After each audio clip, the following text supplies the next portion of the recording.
I want to tell you something this morning, something that you already know, okay? You already know this, but I hate to say it, I have problems, all right? Look, Bert rolled his eyes at me.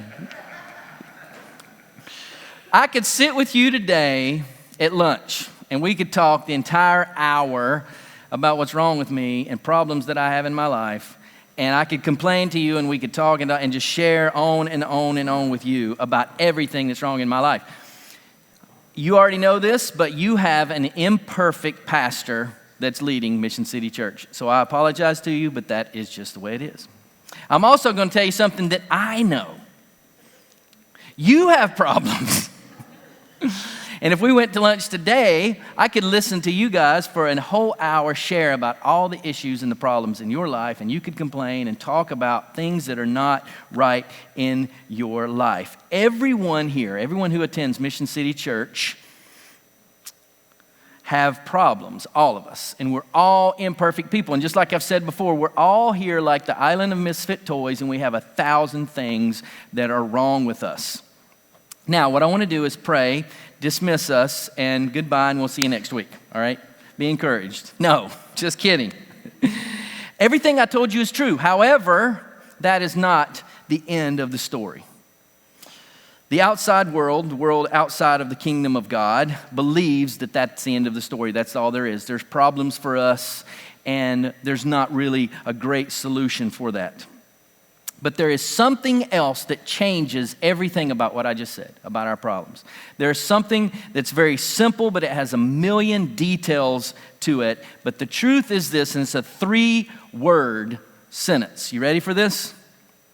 Jesus is alive. That changes everything. Jesus is alive. The resurrection changes our flaws. The resurrection changes our problems.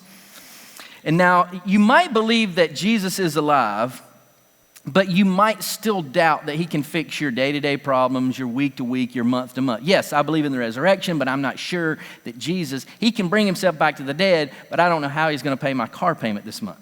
Sometimes that's where we're at in our day-to-day. But today, we're going to start a new series. The series today is called Easter in September. And we're going to look at the resurrection of Jesus Christ for the next 4 weeks. And all the details surrounding it and look a little bit more in detail. But today, what I'm going to do is I'm going to call this sermon, and this is what it's going to be about, is the power of Christ and the faith of his followers. The power of Christ in looking at the resurrection, and in the faith of us who say we follow Jesus and trusting him in the day-to-day. Just how far does our faith go? We believe in the resurrection, but do we believe him for other things in our life? And so what I want to do is I'm going to try to be as straightforward as I can this morning and very simple by showing you the power of Jesus Christ and our faith, and then asking you just how deeply rooted is your faith in that statement, Jesus is alive. You all right, you ready to go with me? Yes? Okay, come on. All right, I know a lot of people are on vacation today, and it's, Memorial Day and all that kind of stuff, but y'all got to bring it. You got to bring the energy. We're getting this together, all right. All right, now we're going to do a little bit of jumping back and forth between the Old and the New Testament, so you can see just how incredible the book of the Bible is. This book is just amazing. And I want you to see how it all fits together, and hopefully it can make a little bit of sense. And then you can decide whether you're going to place your faith in Jesus Christ for all of it, not just some of it. Or you can choose to follow something else. Today it'll be your decision. But I want us to start today talking about the betrayal of Jesus when Judas came to him. And most of you know a little bit of the story of Judas and him betraying his friend. But I'm going to start with a very strange verse in Exodus. And the reason I'm going to start kind of strange this morning is because I hope it'll grab your attention and you'll say, what is he talking about? And then maybe you'll hold on to the very end, all right? So here is Exodus 21:32. And if you've ever heard a verse that had to do with the resurrection, this is going to be it. Are you ready for this? I said you got to bring, are you ready? Come on. All right. I'm going to get you there by the end of this. All right. Verse 32, if the ox gores a slave, male or female, the owner shall give to their master 30 shekels of silver, and the ox shall be stoned. Are you confused? Hey, thank you. Thank you. That's what I want for just a minute here. Now, this was written, let me explain to this. This was written in Exodus 1,500 years before Matthew's account that we're going to talk about of the betrayal here in just a minute. But I want you to know that nothing in the Bible is out of place and nothing is by chance. It's not an accident. It all has a purpose. Every purpose in the Bible, and it all points to Jesus. God is always doing more than one thing. He's doing more than one thing in your life, and he's doing one thing in these verses of Scripture. So what he's doing here is he's telling Israel how to govern itself. What he says is, you have an ox and it goes and it gores one of your slaves, then this person has to pay you for hurting the slave, killing the slave, whatever happened there, and then you have to go back and kill the ox. That's what he says. So he's telling them how to govern themselves, but we're asking, what in the world does this have to do with Jesus? See, this verse in Exodus is actually part of a prophecy. And the reason we have prophecies is so that we can know that it's God doing it. He's the only one that can speak future. We can't do that. No one else can do that. The demons can't do it. Devil can't do it. Only God knows the future. So he's always telling us what's going to happen so that you know that he's in control. And he says this is going to happen. And when you see it, hopefully, you'll put your faith in him. And that's the purpose. He does that for our benefit. All right? So here's what happens. Listen to this verse in Matthew. Then when Judas, his betrayer, saw that Jesus was condemned, he changed his mind, and he brought back the 30 pieces of silver to the chief priests and the elders, and he said, I have sinned by betraying innocent blood. And they said, well, what does this have to do with us? See to it yourself. And throwing down the pieces of silver into the temple, he departed, and he went and he hanged himself. So after Judas betrayed Jesus, he came back. He gave them the 30 pieces of silver back in the temple, and then he went and he killed himself. He hanged himself. And when Judas betrayed Jesus, I want you to know, Judas betrayed Jesus. That's hard to say this. All of that was orchestrated by God to perfection. He knew that that was going to happen. The entire thing was thought out and it was planned. God didn't work around Judas. He didn't think, oh man, I didn't know that was going to happen. Now what am I going to do? He didn't do that. He knows what's happening. He had the entire thing planned and thought out. And he always does this, remember this, for your good and for his glory. That's what he's always about. Your good and his glory. Now, here's what I want to do. To show you how these two verses go together, I'm going to sort of overlay the verses so you can maybe see the parallels a little bit easier. So here's what it says in Exodus, if the ox gores a slave. Now let's jump to Matthew. And then when Judas, his betrayer, saw that Jesus was condemned. When your ox gores a slave, then Judas, see what he did? Do you see he betrayed Jesus? Exodus, the owner shall give to their master 30 shekels of silver. Jump back to Matthew. And he changed his mind. He brought back the 30 pieces of silver, and throwing down the pieces of silver into the temple. So you're supposed to pay 30 pieces of silver to the master of the slave, and he threw the money down in the temple. Whose house is that? The master's house. And the ox shall be stoned. And he departed and he went and hanged himself. Do you see all the parallels? Isn't that amazing? It's incredible. After Judas threw down the money, he walked out. This all happened to fulfill the prophecy that was very exact and precise that said that he would be betrayed by a friend for 30 pieces of silver thrown on the floor in the temple and used to buy a potter's field. That's how specific the prophecy was. Incredible detail, incredibly orchestrated to absolute perfection by an incredible and perfect God and Savior. My first point is this morning is I want you to see that God is in control. Absolute control. He knows exactly what is going on. Now I'm going to share something else about this story just for a second, and then I have something here for you this morning if you're interested. As a side note, as I was studying this week, it's interesting. Again, if you want to go look deeper, here's what Matthew says about what just happened about the prophecy, okay? This is what it says in Matthew 27. Then was fulfilled what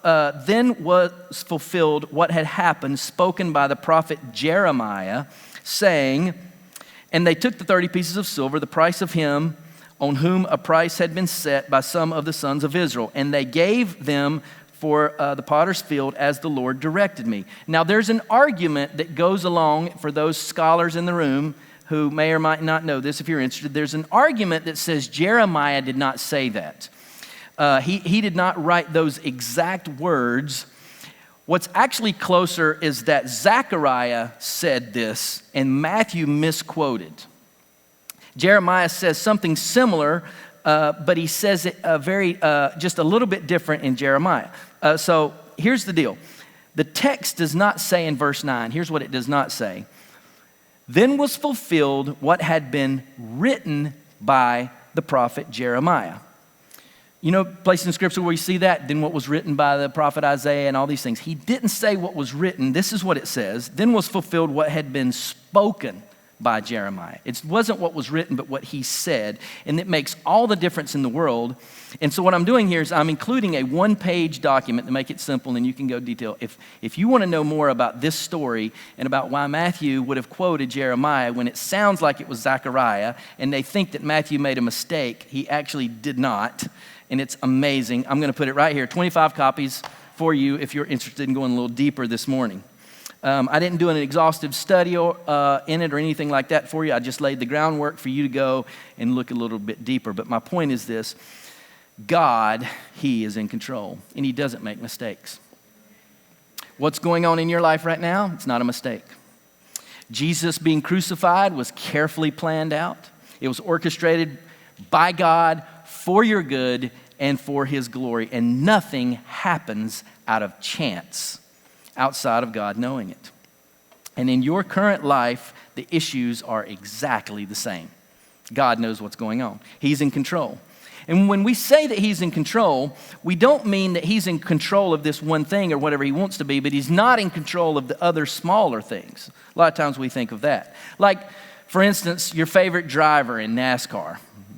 Or maybe your favorite home run hitter or your football team is running touchdowns, and you'll hear the announcer say, he's in control of the ball. Well, he's just in control of the game, or they took control of the track, or whatever that is. And so what they're saying is that he controls the ball, but he has no idea what the water boy is doing on the side, right? So he's not totally in control. But when we say God is in control, what we mean is that He has the ball, He's in control of the field, and He also knows who just made a wrong turn on Moorhead Street outside of the stadium while the game is being played outside. He knows every detail, even the small ones. So the question is, if He knows all of these details, even the smallest one, and He's in control, do you trust Him? Do you trust Him? After Jesus is betrayed by Judas, He goes before a guy named Pilate. And here is what Pilate says. Listen to this exchange. Verse 11. Now Jesus stood before the governor, and the governor asked him, "Are you the king of the Jews?" And Jesus said, "You have said so." But when he was accused by the chief priests and elders, he gave no answer. Do you remember this? When they're accusing him and Jesus never said a word? Have you ever wondered why? Why in the world did He not say anything? Verse 13, then Pilate said to him, "Do you not hear how many things they testify against you?" Explanation point with a question mark. Are you getting what's happening here, Jesus?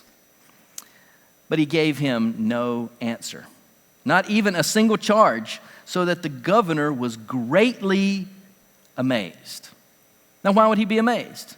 Why is this amazing to him? Why is he greatly amazed? Why would it say this? Why be amazed? And I think it's because of this. I think because every single person that he's ever seen Pilate has watched be accused, they've had something to say. They're on their way to the cross. They're going to die a brutal death. They know what's going to happen to them, and they've got something to say about that. Jesus has nothing to say. Why? They're trying to defend themselves somehow. Whether they're guilty, which they probably were most of the time, or they're innocent, it doesn't matter. They're begging for their life. You've seen it in movies. We've heard about it. We would be the same way. But I have a theory, and here's my theory, all right? I think this is how these guys filled up their egos and how they got on their power trip. I think that they liked these guys begging for their life. Please don't put me on the cross. Please don't do this to me, whatever it was. And they're begging for their life. And I think Pilate and these other guys got off on this power that these people were begging for their life in front of them. And Jesus doesn't do this. He doesn't say anything to him. And I can prove my theory by looking into John 19. Look at verse 9. He, Pilate, entered his headquarters again, and he said to Jesus, Where are you from?" But Jesus gave him no answer. He's still not speaking to him. So Pilate said, "You will not speak to me? Do you not know?" Isn't that funny when you ask Jesus that he doesn't know something? "Do you not know that I have authority to release you and authority to crucify you? I've been in this situation a bunch. Everybody's begging for their life from me. Why are you not begging for your life? Don't you know I have the power over you, Jesus? I control what's going on with you." And then Jesus answered in verse 11, "You have no authority over me at all, unless it's been given to you from above." And see, this is why Pilate is greatly amazed. And this is why he's also frustrated. Because Jesus is not playing into Pilate's power play. Now, there's a place in the Old Testament, I said we were going to jump back and forth in the Old Testament, where we see this play out. And it's actually a picture of what you just saw in the Old Testament. You may have missed it before. And here's what happens in the 3rd chapter of Daniel. Look at verses 16. Shadrach, Meshach, and Abednego. Everybody know this story? They were getting thrown into the fire. You've seen cartoons. And somehow men being burned alive has become a popular kid's story. I mean, I don't know. But this is what happened to them. Shadrach, Meshach, and Abednego, they replied to him. Listen to this. King Nebuchadnezzar, "We do not need to defend ourselves before you in this matter." They're not begging. That's their silence. He's saying, "Tell me what's going on here." And they say, "Hey, listen, we got nothing to say to you. We don't need you to defend us." Here is my second point when we look at Jesus. Number one, God is in control, so trust him to defend you. Trust him to defend you. If God is in control, then trust him to fight for you, to defend you. I want to tell you, I did not learn this lesson until recently. In fact, I've got this wrong for so long, that's why I'm telling you about it today. I got it wrong for years. I worked at a church where I felt like I was being attacked at every turn. A small group of people were saying some things about me that were questioning my calling. It was questioning my gifts. It was very frustrating for me. I was totally confused, and I was not trusting God. And I did everything I could to prove to them that they were wrong, trying to defend myself. "Yeah, you say that, but look what I've done. And well, I can't believe you'd say." And all through that, I tried to defend myself, and I didn't trust the Lord. I tried everything I could think of for years, except silence, and except trusting God to do that for me. And I made a promise to the Lord that I will never do that again. And I've been able to share that advice with some of my friends and people, you guys that I've talked to. The next time, I want to trust him and let him defend me. Because Jesus can stand there in front of Pilate and not say anything, knowing God is in control and he's watching out for me. And Shadrach, Meshach, and Abednego can stand there and say, "You're going to kill me if I trust God more. And I don't need to defend myself in front of you. You're not the master." If God is in control, let him defend you. Now, I'm not talking about laying down and not fighting for the kingdom. That's not what I'm saying this morning. I'm talking about those times when you know that God has called you to something and you need to trust him to complete it, no matter what everybody else says. Now, there are also times when we feel like we're called to something, but those of us who love us can gently come around and kind of encourage us that that might not be the way. That's not what I'm talking about either. I've met a lot of musicians through my life. You guys know I spent most of my life as a musician, and there have been times where we've gently tried to encourage other friends who thought that God's aim was for them to be professional musicians, and we were kind of like, "Hey, you know what? You might not want to quit your day job. Just because your ability is there, we recognize something." All right, that's not what I'm talking about. People who love you speaking this into. What I'm talking about is God being in control of all of the details of your life and him defending you and actually placing you in these circumstances. He is putting you in circumstances beyond your control that don't always feel good, but he's still in control. And in those moments, the same question I keep asking is, are you going to trust him? Are you? So my third point is this: God is in control. Trust him to defend you because his power is limitless. Limitless. After Jesus was accused and he was crucified, He was stripped naked, he was beaten, he was slapped, he was whipped. They put nails through his hands and feet, and the Son of God died hanging on a tree between two thieves on the side of a hill. The temple priests have made the accusations, and he was dying at the hands of Roman soldiers. And it may sound weird that I would make the point of God being all-powerful when there his Son is hanging there naked on a tree dying in this way. Why would he let that happen? The folks standing around the cross watching Jesus, they thought the same thing. This can't be God's Son up there hanging on a tree like this. I mean, all the stuff we've done to him, this was easy. And they said a lot of stuff to him to prove that. They said, why don't he come down? Just come down if you can. You remember this? And they said, if you can save yourself, he could save other people, he can't save himself. If you can come down off that tree, I'll believe in you. I'll put my faith in you. But that wasn't true. And I'm going to show you that in just a minute. But they said, if you can do all this, you can't have limitless power hanging up there dying like this. It can't happen. Well, they were partially right, not about his power, but about their trust in him. When they said, then we'll believe in you. So they understood one piece of it, even though they weren't believing him, that this is about a faith thing. This is about believing in that guy that's hanging there. And that's why they mocked him. If you could come, then we'd believe. Because clearly Jesus had shown them that the goal of his life is that we place our faith in this man hanging on the tree. But when he died, here's how Matthew describes it. And if you're wondering about the limitless power of God, I want you to look at these verses. Verses 51, and behold, the curtain of the temple was torn in two from top to bottom. The temple curtain, they say, was 2 or 3 feet thick. And the earth shook, and rocks were split. Did you know this? That the tombs were opened, and many bodies of the saints who had fallen asleep were raised and coming out of the tombs after his resurrection, and they went into the holy city and appeared to many people. When Jesus came back from the dead, approximately, I've heard, 300 other people came back from the dead with him, and they were seen in the city. That's how much power happened when Jesus comes out of the grave.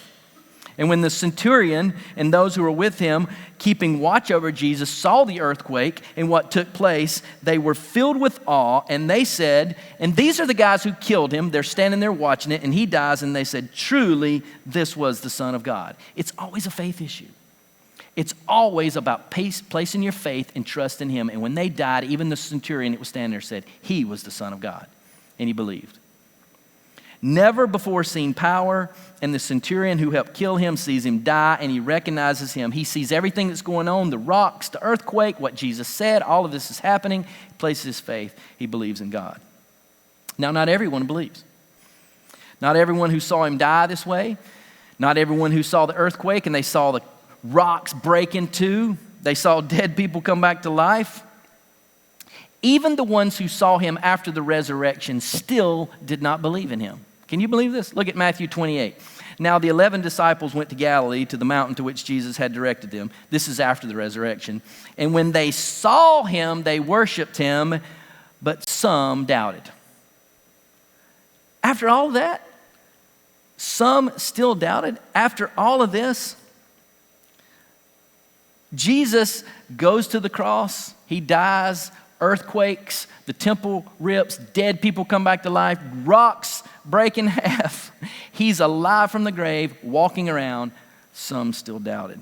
And let me tell you that not a lot has changed. Some still doubt. From Genesis to Exodus, all the way to Matthew, the New Testament, all of this through death and resurrection, through thousands of years of God telling us in every tongue, in every language, on every continent in this world, including the wonder of his creation, the stars, the sun, the universe that we can't even get our hands around, all of this, that he sent his son because he has a great and grand, amazing love for every single person in this room. And through all of that, Matthew 28:17 still rings true. Some doubt. Some doubt. So this is my last point this morning. Because you have been given the evidence, everyone in this room. And you have heard the truth, and now it's up to you. It's your decision. God is in control. That's not in question. Trust him to defend you. Whatever the issues are, place your faith in him to work that out. His power is limitless. There's no limit to what God is capable of. Number 4, so put your faith in him and nothing else. That's what I'm asking. Now, here's where we started today. I got problems. You got problems, and we're all walking around on this island here. We're all misfit toys with some part of us that doesn't really work right. We're all broken. And some of you don't believe that Jesus can save you from it. Some of you don't believe that he was God's son, and today you need to place your faith, surrender your life to Jesus Christ and say, I'm ready to put my faith in you. I realize you're in control. I don't understand all the details. I'll study and learn, but I'm far enough along the journey that I, like that centurion, believe that you are the Son of God. Now, some of you guys believe that God brought Jesus back from the dead, and you believe in all these stories that I've told you today in the Bible. You believe, you'd say, yeah, he's in control of everything in the life of Jesus. I believe that. But you don't totally believe that God's in control of your circumstances. Yeah, he knew exactly what's going on with Jesus, but I don't think he knows what's going on with me. God can resurrect the dead, but apparently he's not capable of fixing my small little problems here. Does he know anything about cars? Because my car's got some problems. Bring back the dead, but I don't think he can fix an alternator, you know? That's the way we think. And the reason that I know that this is the way some of us think is because the way I think sometimes is because of a lack of trusting him to defend for us, and it's a lack of serious prayer, and it's a lack of faith.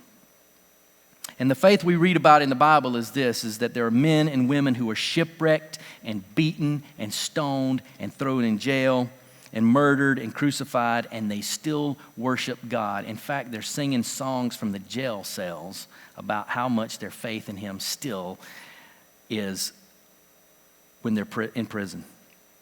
And I want that kind of faith, don't you? That's what I want. I want to be like that. And I'm not saying that I have it and you don't. I'm saying that this is the case, that we are all a family in here, and we need one another. We need each other's support and encouragement to go there and have that kind of faith when we have problems. And when I'm weak, I need you to build me up and say, hey, listen, be encouraged. I need you to do that for me. We all need one another because the goal is to move us toward worship so that we encourage one another, that trust he's in control, trust him to defend us and place us, trust his power is enough, and then we put all of our faith in him, all of it. So, where do we start? How do we start? It all sounds good. Where does it start today? And I think we need to pray. I think that's where it starts. So right now, the band is going to come up, and they're going to play a little bit, and what I want us to do is just consider this to be an altar this morning. I want us to come and kneel and just talk to God. I'll be standing here if you need to talk to me or pray with me this morning. This morning before the service started, our prayer team and some other people just came up here. We held hands right here and we prayed for all of you this morning and for the service. And we're going to do that again next week. And we're going to do it next week and the next week. And if you want to get here a little bit early, at about 10:20, that's when we're going to pray right up here around the stage just for a few minutes. I want to leave you with one last question. I'm going to put it on the screen. How involved in your day-to-day life is God, and how involved do you want him to be? Because you decide. He's in control. His power is limitless. Trust him to defend you, and let him be involved in those details and trust him for it. Let me pray for us. They'll start playing, and then let's just pray together as a church this morning.